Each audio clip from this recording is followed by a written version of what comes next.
আজি ৰাষ্ট্ৰীয় প্ৰেছ দিৱস।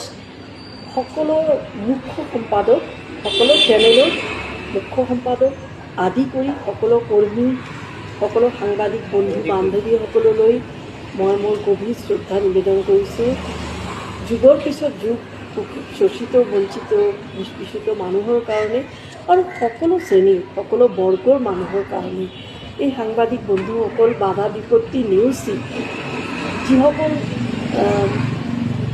ঠাই অতি কঠিন, যাবলৈ অতিকৈ কঠিন, বহুতে টান পায়, আমিও টান পাওঁ কেতিয়াবা, কিন্তু সেইসকল ঠাইলৈও গৈ সাংবাদিক বন্ধুসকল সংবাদ কালেক্ট কৰে আৰু সকলোকে অধিকাৰ দিয়ে। আৰু সেয়ে মোৰ অন্তৰ, মোৰ প্ৰাণত সাংবাদিকৰ প্ৰতি এটা সুকীয়া স্থান আছে, এটা